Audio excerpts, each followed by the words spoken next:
Welcome to the Mom Room, guys. I'm excited because I love talking about relationships, and I feel like all my episodes that talk about marriage or relationships post kids or just in general do really well because most of my listeners obviously are moms, and I think we struggle. Like there's such a difference between our relationship pre-children and relationship post-children. So I think it's a topic that lots of people are interested in. So to start, before we get into it, I thought you guys could introduce yourselves and how you guys got into this kind of work. And then I'm curious how and when your social media account started. It's all interrelated. It's all a fever dream back in 2020. So I'm Stacey Sherrill. I am Rachel's better half of Decoding Couples. We are both licensed marriage and family therapists out of Los Angeles. Yeah, and I'll let Rach talk about how our Instagram got started. Yeah, we started Decoding Couples as originally as a YouTube channel. So it was during COVID and we were all stuck in our homes, and we wanted to be able to just kind of talk about what was going on relationally with everyone stuck with their significant others. And then it just became this bigger conversation between Stacey and I that we couldn't be the only people going through this. And as therapists, of course, we were seeing this professionally, but personally, the breakdown was universal. And so what started as just like this, oh, come on this thing with me, do this channel with me, got bigger. And then literally the day I was like, I want to quit social media. I don't want to be a part of it. Stacey's like, I started an Instagram and here it is. Let's just go for it. And then we blew up. I mean, we got on the real train really early, and we go on unshowered, no makeup, and give you bite-sized, real kind of relationship advice without like all the fluff. We're kind of known for going for it because we know we're not alone. And I think that's why we've grown and had this community the way we have. So both of you are married, and do you both have children? Mm-hmm. Yeah, I have a 8-year-old and a 5-year-old. We both have 2 kiddos. Yeah. Yep. And then I just had my second. So I have a soon to be 5-year-old and an 8-month-old. So we're kind of at different stages of parenting, which is wonderful for me because Rach is paving the way. She's my go-to advice giver. But yeah, we're at different stages right now. So for your content, I'm always curious how people come up with their content. Is it just like spur of the moment, or do you guys map things out like, oh, this week we want to touch on this? Do you get a lot of inspiration from your own life? Because I know, like, for me, that's how I create content. I'm like, oh, like this happened, I'm going to talk about this. So how do you guys navigate that? I think it's twofold. So we started our podcast earlier this year, which has been really wonderful. And so sometimes what we talk about on the podcast kind of dictates what we talk about that week. But I think for the most part, yeah, a lot of what we bring in is things that we are going through, which I think is what makes it super relatable. And on like this side, which is also such like a mind fuck sometimes because we're like putting out there maybe something that happened with our partners, and then the comments coming back are like, this is ridiculous, or I would never tolerate that, or and we're like, yeah, great. So it's kind of a mix of what we already have going on in the business and bringing like our education and experience more into it. And then sometimes it's purely just like, yeah, this thing happened, let me put it out there. And that is typically the stuff that does so much better than like our scheduled, planned, here's some education for you. Mm-hmm. Yeah. And do you struggle with, because you guys see clients, obviously, so the putting yourselves out there on social media and being honest and vulnerable about your own lives, and then also seeing clients, because I always think about professionals who build a big platform, like how to balance that. Like, do your clients follow you guys and think it's really cool, or do you guys feel uncomfortable ever? Has there ever been anything come up with that? I think we have like different journeys with it. I think that it also really depends what's going on in your relationship and in your marriage. And so I think when we started it, I was not in a great place, and I was just, by personality, I'm already just kind of like, here's my mess, like here's what's on fire in my house. Like I'm that person. And so translating that to social media was not necessarily hard for me. And I think that in terms of clients, it's never come up in a way that it was weird, because again, I practice that way. So that third wall wasn't a big adjustment for me.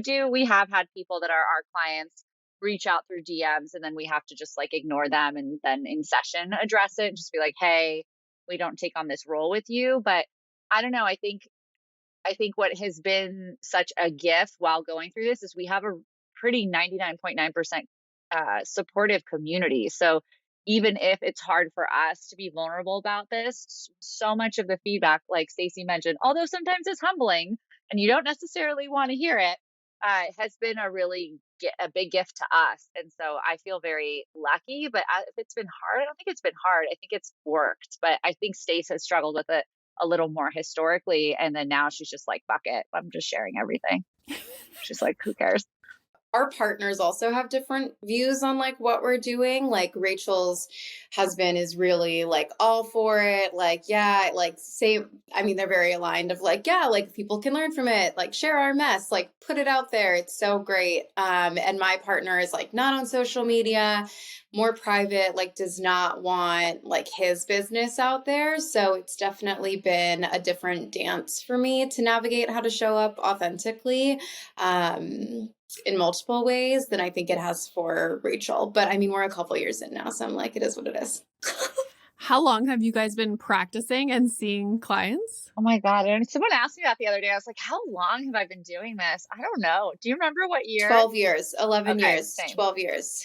Yeah. 11, 12 Wow. years. And so I always ask people this, do you see couples, or is it mostly one person that comes in from a couple, or is it mostly both partners? I feel like we see a mix. We see a lot of couples. A Yeah. mix. And so is there something, if I were to ask you, what is the most common issue that you see in your office? Is there something that stands I'll give you out? $100, Stacey, if you say the thing that everyone says to us. I'll just Venmo you $100 after this. If you say what everyone says when they call us. We just need help with communication. Okay. And is that true? Send me Venmo I'm me, not bitch. Venmoing Send you me that shit. money. I'm not Venmoing you shit. That is what everybody says. We just need help with communication. Oh. We just need a little help with communication. But then after you talk to them, is that actually what they needed? No, Renee, I that's feel not like what they that's needed. just okay. I got that's what I figured.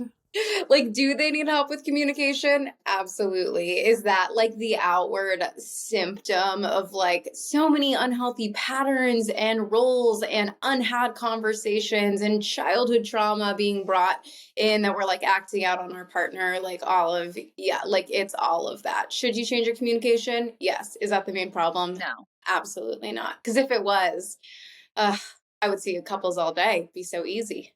Yeah. So do you find that couples are not communicating about major things? And so they're fighting about little things like the dishwasher or laundry, but there's actual major conversations that they're just not having.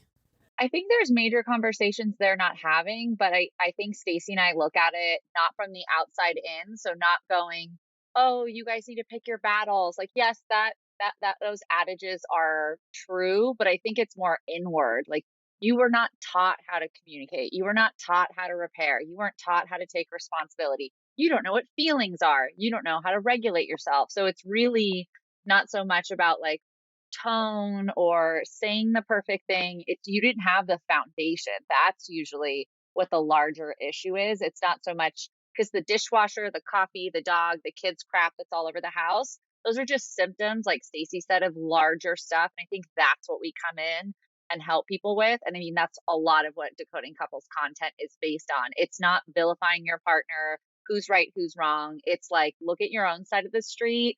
figure out what's going on with you, and then turn to a partner that you hope is willing to do the work. And if not, you're going to be okay, boo boo. Like, you're going to be fine. That's really kind of like our message. So it's not so much the outside, it's the under stuff to get you to communicate differently. Something that drives me nuts, because I talk a lot about these little nuanced situations that will happen between my husband and I, or like things that my husband does that will bother me. And I put it out there as like, my intention is like, this is a situation that happened. Nobody is really at fault. It's just like, this is something that happens. But then when I put it out there and I explain it, people like attack my husband in the comments. And I'm like, oh my God. Like, it's like they're putting their own issues with their partner onto my husband just because it's wild. And then I feel so bad for my husband. I'm like, oh my God, like I didn't put that up there or explain that situation with like malicious intent, you know, like, oh, my husband, like, no, I was just saying like, for example, I posted this thing about him. He was on his way out the door going to work and he's like, oh, I'm going to stop at Walmart later. Like, do we need anything? And I was like, no, like, don't even ask me that right now. Like, I'm not prepared to mentally scan the entire house to see if we need anything. And it's just like this nuanced, this like random situation that happens where instead of me getting pissed off, I like address it in the moment. I'm like, I'm going to stop you right there. Like, don't even bother going to Walmart because I don't feel like doing this mental task right now. And so I was just like, oh, that's an interesting situation. That's very relatable. That probably happens to so many people. And then I put it up online, and then in the comments, it's like people tearing apart my husband. Like, it's his goddamn household too. Like, why can't he do the, and I'm like, oh my God, he didn't mean it that way. And like, part of it is on me too. It's like, I got stressed out in that moment. Some days he can ask me that and it's not a big deal at all. But in that moment, I was just like, oh no, like I'm not answering this question right now. So I find it interesting, like you were saying, it's not necessarily someone's fault. And I feel like that is the case for so many things that couples go through. But then for whatever reason, you talk about it and then people want to attack one person and like blame them.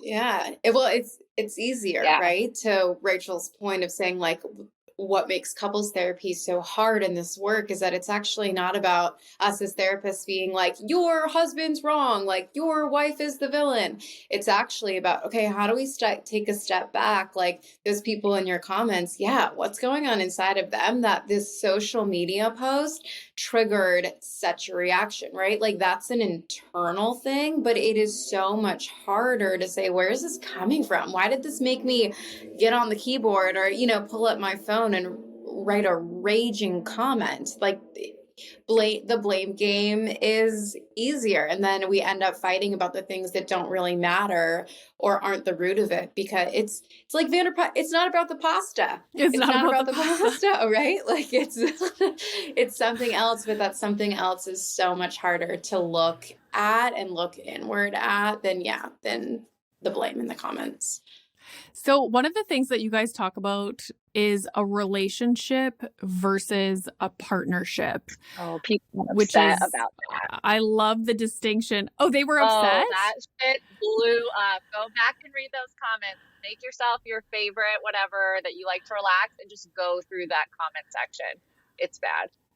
Really? So what did you guys, like, how did you describe the difference between a relationship and a partnership, and what were people pissed off about? So the whole distinction came from our podcast episode with Laura Danger, That Darn Chat. She talks a lot about how to communicate the mental load, equity of and division of labor, unpaid labor, invisible labor, emotional labor, all the things. And so that distinction came from really that conversation in that podcast episode. And people were pissed because what we were talking about is that we have been socialized for multiple reasons, all the things. We could get on a soapbox about it, but we won't. That a relationship is a guarantee of partnership qualities, when in actuality, it's not. There is nothing that says when you say I do or you commit to someone that they're going to be there doing household chores with you, that they're going to pick up the mental load of coordinating, I don't know, Christmas, people's birthdays. If you have kids, that they're going to be able to be parenting with you, that they're financially going to be there having discussions and supporting it with you, that they're going to work through and support you with mental illness stuff and vice versa, whatever. It's all the work. And I think people think when you have in a relationship, those things are all coming with it because you've committed to each other. And that's bullshit. That's not true.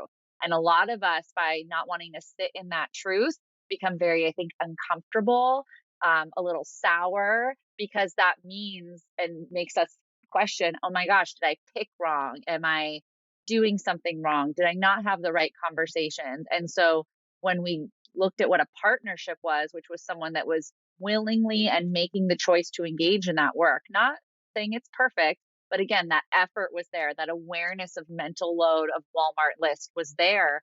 People were really upset and they were like, well, I think you guys are just mincing words. I think that, you can have both, or that kind of version of a partnership doesn't work for me. Like, people got really defensive, and what we see and talk about a lot is we're not sitting there saying the situation you're in is bad, but what we have normalized in society is actually not healthy for a relationship, partnership, whatever. We could all probably be living a little differently and be more relationally satisfied, or in a partnership satisfied. But people were not having it. People were pissed. The defensive thing, oh my gosh. Like, if I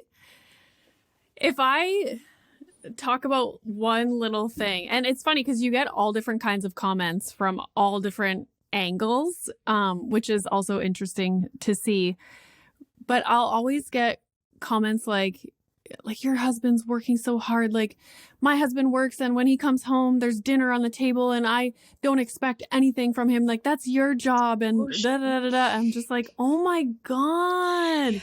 And it's like they're trying to, they don't like what I'm saying about a relationship and what I expect out of a relationship and how our family functions. And it's almost like they feel bad about their situation, so they have to attack yours by saying that what they do is correct. It's the same with parenting. Like, this is literally what happens in parenting.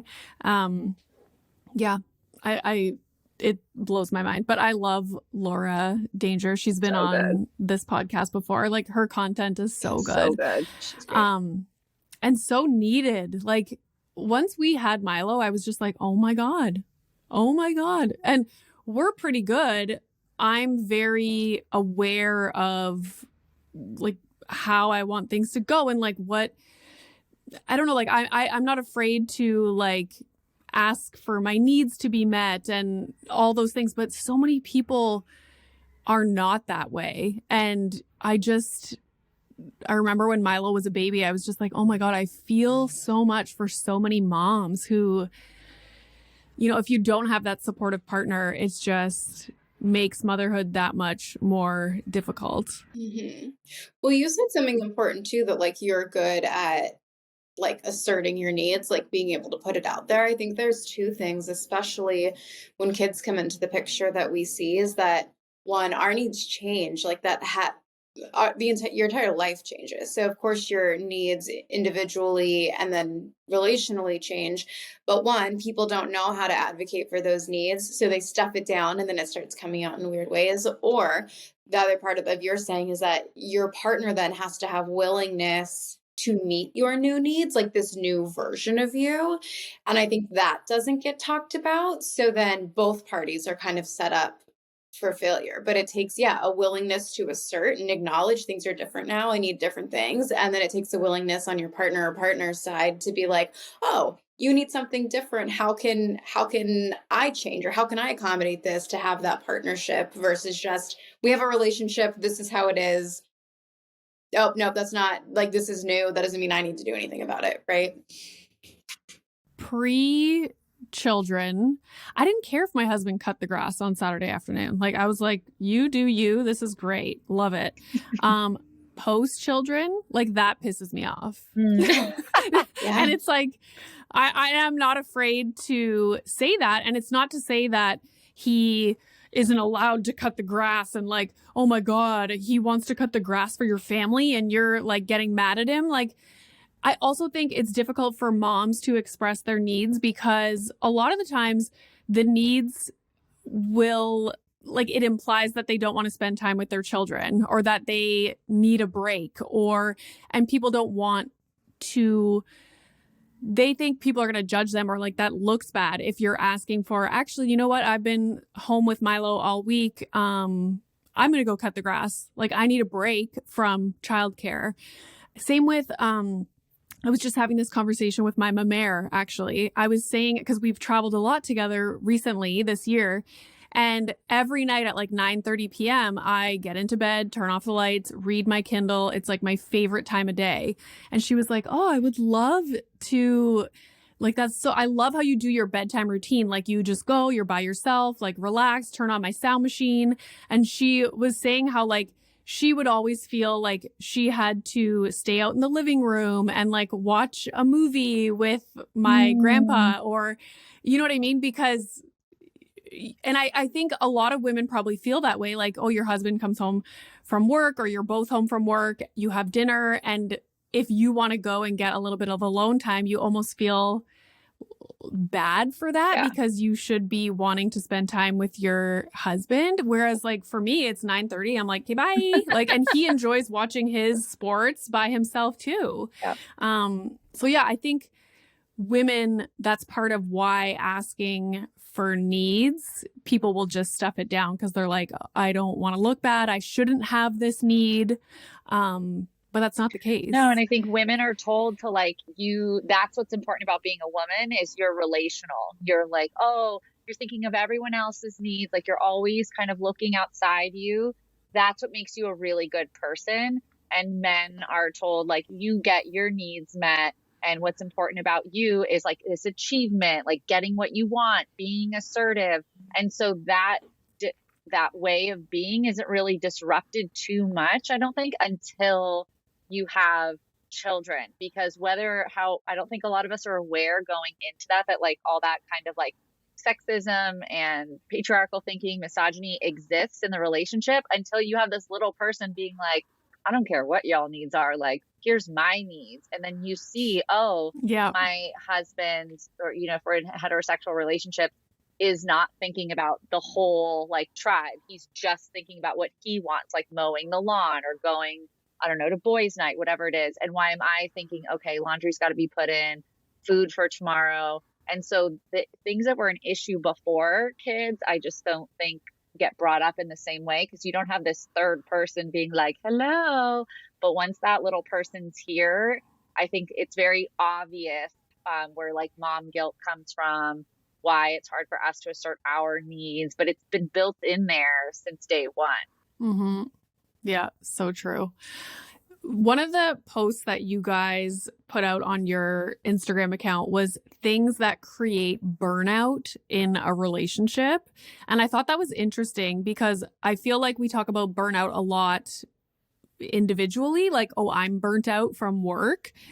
So what is burnout in a relationship and what are things that can contribute to that? Burnout in a relationship is when one, I guess, or all parties even, they lose their willingness. Like they lose their energy, the emotional energy, the physical energy, the mental energy to do all the things to have the partnership that we're talking about. So it's when you go so long without getting your needs met, or maybe you get backlash when you try certain things, or lack of appreciation. When we are not getting enough back, it's really hard to keep giving. And when that happens for so long, just as we can burn out in job or in any other individual role, we burn out in our relationship because a relationship is a job in some ways, right? So you have to be able to have the capacity and the energy for it. So it's like a lack of motivation, just kind of like, I feel like a lot of people after they have kids, you know, people talk about the roommate phase where you're just kind of going through the motions. And when you are talking to your partner, it's about logistics instead of just having a conversation. Like sometimes my husband and I are up before Milo and we're having coffee, just having a regular conversation. And I'm like, whoa, like we're just like talking about things, not logistical things. So burnout would be similar. Like, I'm assuming people that feel like they're in the roommate phase would be a kind of burnout. And can other areas of your life contribute to that? Because when you have little kids, like, oh my God, talk about burnout. It's like you don't have anything left to give to somebody else, including yourself. So do you have advice for people that, because I know a lot of people listening have little kids and are probably struggling with prioritizing their relationship. How did you guys navigate that in your own relationships? Or do you have advice for how people can get back on track? Yeah, I'm reading Emily Nagoski's Burnout, and it is literally all about helping women and moms kind of get out of this stress cycle. Look, you've been talking about that morning cup of coffee and having a regular conversation. There's an account that says like the kid, like when you get away from the kids and realize the kids are a problem, it's like not your partner. Oh, that's shitty mom. Having those little moments sounds so nice. Like, I'm in a phase of life with an 8-month-old who literally has, I think 4 hours is the most that she's ever slept in her entire life. We are so tired. Like, we are exhausted. We are absolutely both burnt out. That this idea of being up before the kids to have a cup of coffee and connect as humans doesn't feel like a real option in my life, let alone if I had that time where my kids were not up and I got to enjoy a cup of coffee. I don't even think I want to talk to my husband. I'm like, I just want silence. Like, I just want.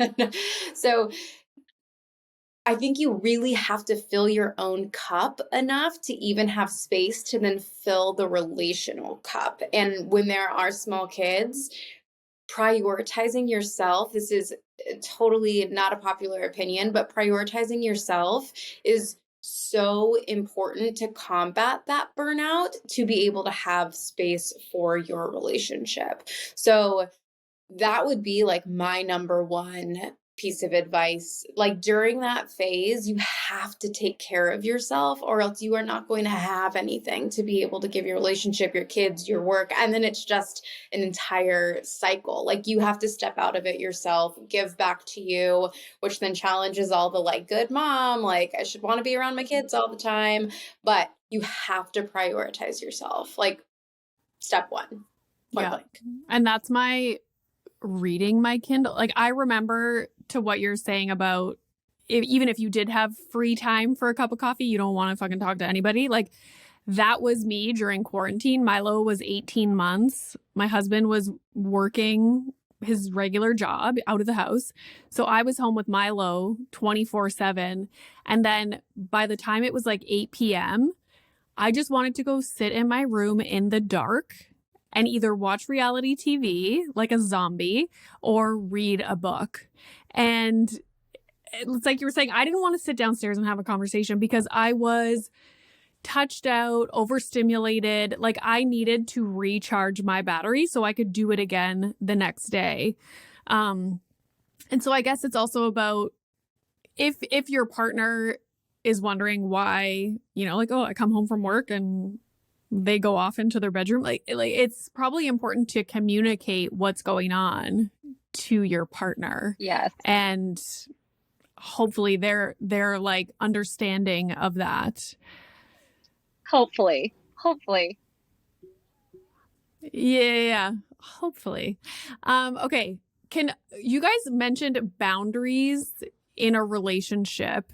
And again, I feel like boundaries is one of these hot topics that's talked about with regard to like setting boundaries with family members or with friends, but not necessarily in a romantic relationship. So can you give some examples of what boundaries look like? Is it me going to lay down in the dark in my room? Yeah. Is I think that a that's boundary? a fucking phenomenal boundary that Yeah? we should all instill right now.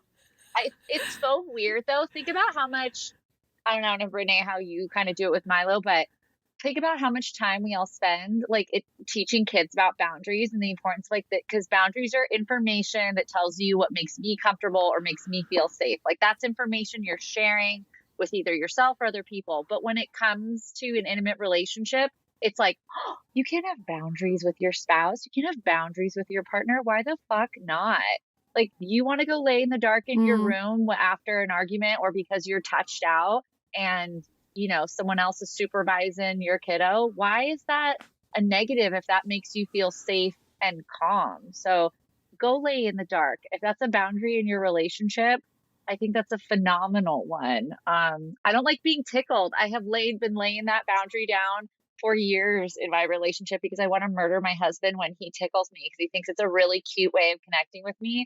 And I just want to do things that are going to land me in jail. So that's a boundary. I'm like, hey, that's not a way, like, don't touch my body in that way. Again, we teach my 5-year-old that all day long, but we get crap all the time on the gram of like, oh, well, you can't really set that. Boundaries around like substance use in the house, boundaries around, I don't know, family members coming around unannounced. Like, I just think there's so many, but yet again, it's valued, especially women are valued if you're like passive about that or you let that stuff slide. Like, you're a good wife, you're a fun mom. No, you just need more boundaries. That's like my boundary of my husband snores now. And not to mention, like, he's on call all the time. So, like, I don't want to be woken up at 3 a.m. by your ringing phone and you talking to the emergency room. Like, sorry, like, ever since Milo was born, all of a sudden, I really care about sleep. And Yes. I was a student for so long and I kind of did my own work independently. So if I wanted to take a nap in the afternoon, like, great, I could do that. Once we had Milo, it was like, okay, you snore, you're on call all the time. We're not sleeping in the same bed. Like, I have my quiet reading time before bed in the dark, turn on my sound machine, turn off my Kindle, and like peacefully fall into a slumber. And like you were saying, if he starts to snore, because a few times we've had to sleep in hotel rooms, like when we travel, he'll be sleeping obviously beside me. Murder. Like, when he starts to snore, murder. Oh my God. And so that is a good example of a boundary. Like, I prioritize sleep. Yeah. You snore until you figure that shit out. Like, you're not sleeping with me. Figure that shit out. But figure that shit out. And I've talked, when I post things about that online, again, some people are like, oh, it's shocking how common it is that partners don't sleep in the same bed. But nobody really wants to say anything because, again, it's like this judgmental thing, shaming thing. And of course, I get those comments all the time. It's like, oh, I could never sleep away from my husband. I'm like, okay, then don't. I could. Like, then don't. Yeah. Yeah. Yeah, I'm happy that you use that as an example because I feel like people ask that to us like in private, like in like with like shame attached to it all the time. Like, is this okay? And it's like, yeah, if that again, like, boundaries are representative of healthy relationships. If you're able to set a boundary and they're able to be upheld, healthy relationship. We shouldn't carry shame or not set our boundaries because 100 years ago, somebody decided what romantic relationships should be. Why would we sacrifice ourselves? Why would we start becoming more and more resentful of our partners just because we shouldn't hold boundaries around like what they told us to do in like, I don't know, 1920. Like, it just doesn't make sense anymore. So that's like the perfect example of a boundary. Boundaries make us less resentful. Less resentment means healthy relationships. Set your damn boundaries. Yes. Yeah. I actually looked into the research of sleeping with your romantic partner, and royalty, queens, and people like that have separate wings of the house. Oh my God, so you're a queen. Well, that's what I was trying to say. Like, you know what I mean? And it wasn't until like people started sharing a bedroom because financially it made more sense. So it's not even, and I always say to people, like, I feel so lucky that we have an extra bedroom that can accommodate these sleeping arrangements, because it's like the best thing in the world. So Anyhow, that's my rant on that. My husband and I don't sleep in the same room, which also changed after our first kid. So I think like 2 of the 3 people here have relationships and they don't sleep in the same room. So look, that's more common than not. There we go. There you go. So I saw one of your posts and it was 5 ways to ruin a relationship. So I thought we could talk about these. So obviously that one like stood out to me. So the first one was pushing your partner to be someone they're not. Can you go into that one a little bit? You mean when What you're that would like, look like? oh, they have great potential. Like, oh, I think if they got this job, if they, were more like this, if they dressed a certain way, like all that is you pushing your own needs, qualities, opinions on someone that you're romantically connected with. And all you're doing is making that person feel like shit, straight up. Like you are just cutting away at their self-esteem. And that's very different than going, hey, I need you to make more money. Hey, I think the way you dress sometimes embarrasses me. And can we talk about that? Like, those are assertive conversations that not necessarily result in change, but at least you're putting it out in the open. When you're just kind of pressuring your person to be different, I think you're just projecting your own stuff onto them and they intake it as like that they're not good enough. And that is a surefire way to ruin your relationship. What if it comes to health? And it's so funny because my husband's a doctor, but I am like a health nut. Not a nut. Like I just ate, Renee, you just ate microwave nachos for lunch. Okay. You're not a health nut. There's balance there. Yeah. But I am like super into like being active and taking supplements. And my husband is so not. And he is insanely busy with work, but when we move in July, he'll have a ton more free time. And I was like, okay, we need to start going to a gym together. Like I want us to be agile and mobile. Did you see my freaking mama at Harry Styles concert? Like she's 78. Like I want us to be like that, So how do I not how do you bring up something like that or like motivate your partner to, because you have good intentions and it's not that I don't love him now. I just like worry about us growing old and being healthy. And like, so is that okay? Stacey has a nicer answer than I do. Yeah. Okay. Yeah. Yes, I do. Okay. So I think that there's a huge difference, even of the things that you just said of like, I want us to be agile. Like, I want us to do this together. Like, I see this lifestyle for us as a couple. And like, I would love for you to meet me there. Like, I value us. I value you. Like, this is important to me. I think that is really different than constantly going to your partner being like, you need to lose weight. You're going to eat that. Oh my God, get off the couch. You're going to sit down and watch the game again. Like I told you, we need to get healthier, right? Like I think there's a way of how we bring it up that can be judging, pushing, shaming somebody for who they are. And then there's a way of bringing something up that like values them as a person and the relationship. And at the end of the day, you're still saying, I want this. Like, I want this for us. I want this for you. I love you. This like scares me when you whatever, have stopped working out. Like, how can I help you get back into it?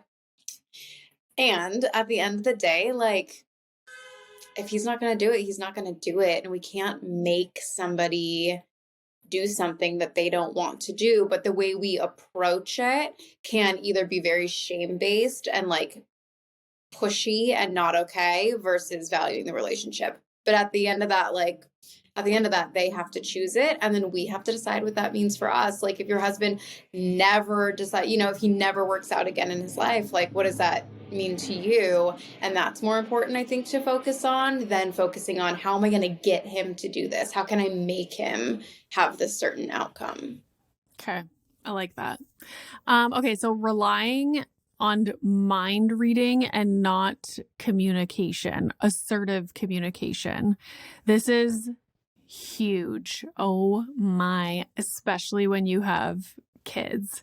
Yes. What is assertive communication? That's just getting to the point, not like making things fluffy. Like what is assertive communication? Yeah, like respectfully communicating your needs. So not being aggressive where like you don't care about the listener, you're not considering who your partner is and how they like to receive information. Like that would be aggressive. And passive is like if they're going, I want tacos, and you're like, well, tacos is fine, I guess, even though we had it yesterday. Like that's passive. And so being assertive is like, hey, I don't want tacos, but I'm open to eating something different. And then we can choose what I want next time. You're just being respectful, putting your need out there and being open that there might need to be some back and forth or compromise. So it's just respectfully, I think, like asserting like what you want. And I think people, again, think that a relationship means you don't need to do that all the time, that we've been together so long, you don't need to do that. Granted, yes, are there things that when you have certain responsibilities, you should be tuned in on and anticipating? Yes, that's another thing that switched with Laura and I and Stacey when we had that conversation, that part of being in a safe, healthy, fulfilling relationship or partnership is anticipating needs. But if you don't know each other's needs, how are you supposed to like be able to, build on that? So assertive communication is the default, especially when you are assuming your partner knows what you want and what you don't want. Is because once you assume, it's a garbage. Like it is a dumpster fire across the board. And you can catch yourself being like, she doesn't care about me. He doesn't think I'm important because they missed whatever cue you're giving, instead of being like, hey, I really need the whites done today. Could we please wash them? Like that didn't take anything away from me saying, that I didn't lose anything by putting that need out there. But we see people all the time be like, well, they should just know better. I'm like, what's going on with you that you feel that way? Yeah. That's like the Walmart thing. Now, if my husband's going to go to Walmart, he's like, he like grabs my shoulders. He's like, listen, I don't want you to get stressed out right now, but I'm thinking about going to Walmart today. If you have time and there's something that you can think of, he like makes this big like to do about it. That's good. He's like, I don't want to totally ruin your day, but I'm going to Walmart. But he's letting you know where he's coming from versus if he's like, hey, I'm going to Walmart. Do you need anything? Look at how quick I'm playing devil's advocate. You assume that you're like, see, he thinks it's my responsibility. I'm the only one that needs to think about what Milo needs and what the house needs. But him going, hey, I'm thinking of you, not sure if this is helpful or not, gonna go to Walmart. All of a sudden, you don't want to murder him anymore. You're like, oh, he's kind of cute and maybe this is helpful. But that only happened because he was being assertive about where what he was saying was coming from. Like everything changes. Mm-hmm. This is the Walmart example is going to go down in history is like pretty good. Yeah, literally. And it's so relatable because this happens all the time. Another one example that I gave a long time ago on the podcast where it was just like this, like 5 minutes of me assuming that he knew what was happening. We were downstairs and I was like, okay, I want to have a shower and wash my hair and get ready before bed. Can you give Milo his bath? He was like, sure, no problem. So 2 minutes later, we go upstairs and he went into the closet and started organizing his clothes. I didn't say anything. I could have been like, are you going to give Milo his bath? Because I'm going to have a shower. But I didn't. I chose to be a martyr in that moment. And I brought Milo to the bathroom and I started giving Milo his bath. Fuming because I was like, oh my God, here we go. I'm fucking giving him his bath. And then he is clueless. Yep. In his mind, he's probably like, okay, I'm going to go put a few pieces of clothes away, get my clothes ready for work tomorrow. And then I'll give Milo a bath. Like he's not on my time frame. I expected it to happen instantly. So I'm giving Milo a bath. He walks by and he's like, hey, like, you good? Or like he said something. And then I was like, oh, like I'm going to murder. And then in the moment, like I caught myself and I was like, this is such an interesting situation that just occurred. And when I explained it to him, he had no fucking clue. He was like, I was going to give him his bath. Like, I don't know why you just went in the bathroom and started giving him his bath. And I thought about it and I was like, this is a me problem. Like this was like, he had already confirmed that he was going to give him his bath. And I just wanted to be pissed off. Like, I don't know why that happened, but I always think about that situation where it was like, I assumed that he had like poor intentions by Yes. going in the closet, and it's crazy. Oh, good Yeah. catch though. Crazy. That's such an aftermath of like the burnout that we were talking about earlier. Like when burnout happens or we don't feel balanced, it's so much easier to have those bad assumptions, not have the benefit of the doubt, have the extra conversation. We're just like, murdering. Yeah. Murder. Yeah, for sure. Okay, not taking responsibility when you make a mistake. I mean, the worst. It's the worst. Oh, nothing. Yeah. Would you have thought in your 20s how hot it would be if your partner was like, yeah, I fucked up, or, oh, I'm sorry. Like, that wasn't a quality I looked for. I was like, what do you drive? And like, do you not live with your parents? Cool. Like, how much money do you make? Yeah. It wasn't like, I can apologize like a really hot, assertive man. Like now, oh my God, a good apology just does something to me. Yeah. And I guess, why is it hard for people to admit when they made a mistake?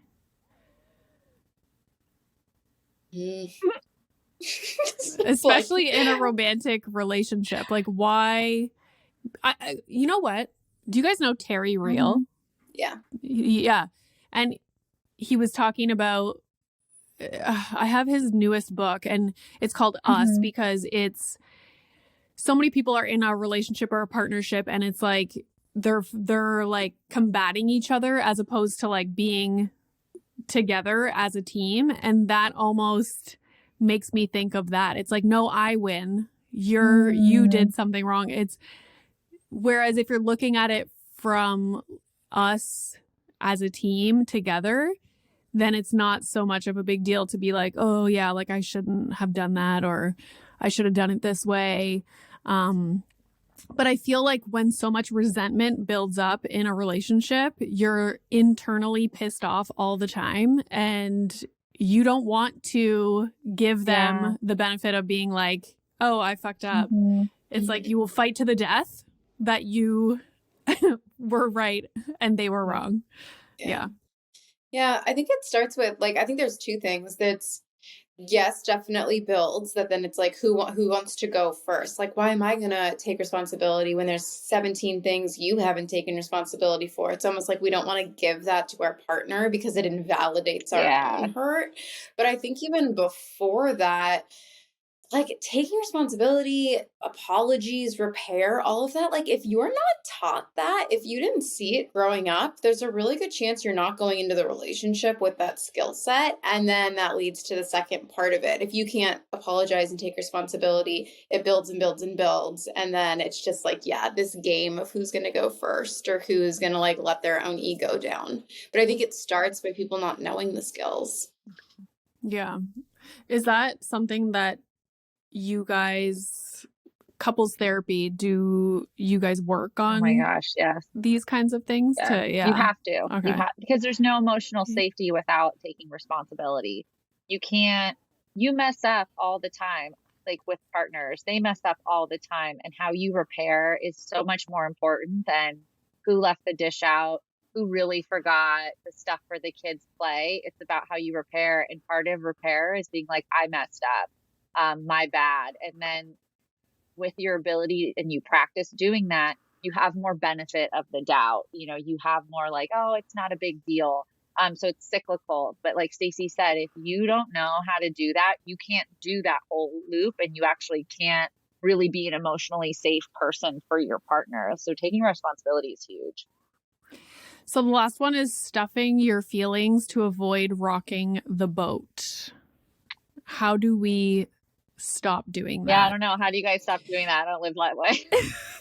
I would say that's like a people pleaser. It's a people pleaser, passive poly. Rachel doesn't relate. I probably wrote that point.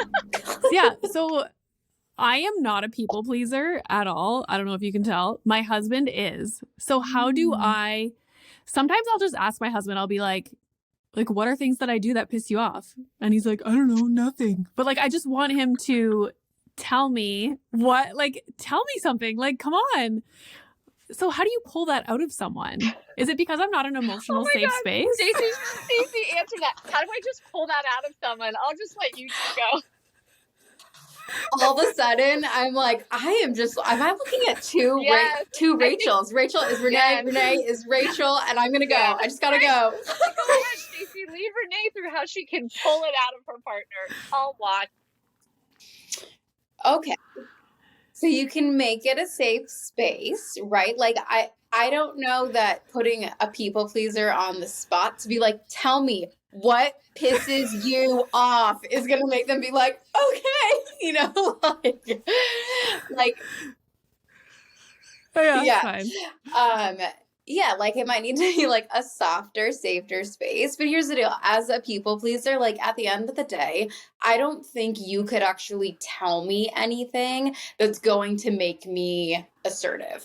Like, I think it is a choice that as people pleasers, I'll speak on behalf of all of us, need to make. It's a skill you have to learn. Like, I didn't know how to assertively communicate because of certain things that taught me basically why I should be a people pleaser and why you shouldn't rock the boat. So just because you're telling me to do something, if I'm not actively learning the skills and building my own confidence to be able to do it, I'm probably not going to be able to do it.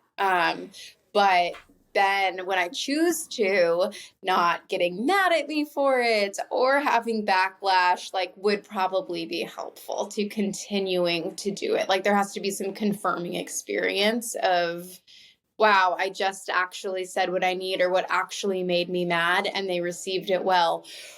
Whew, okay, like the boat was not rocked. I could do it again.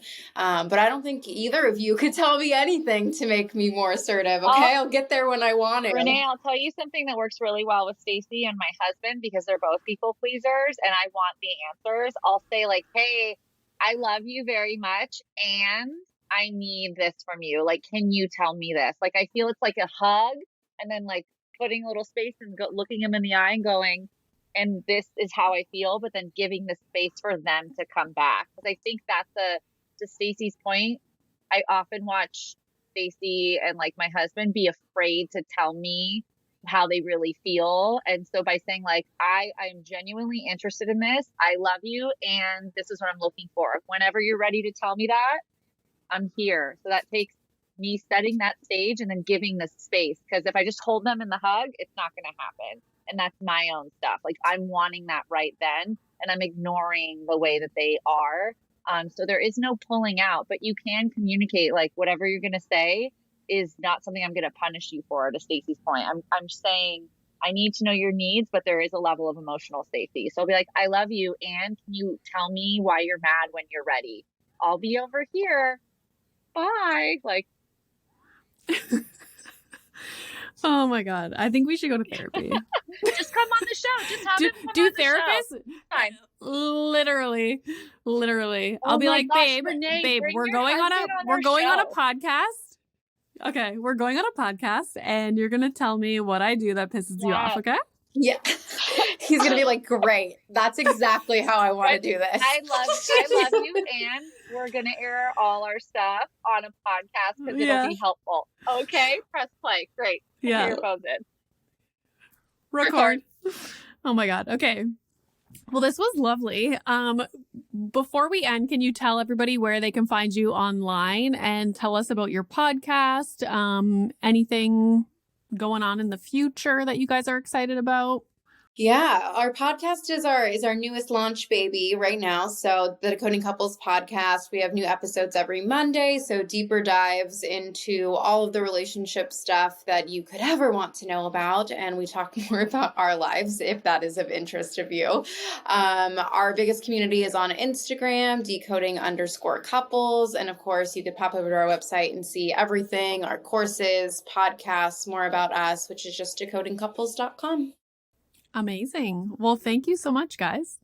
And I'm on a roll.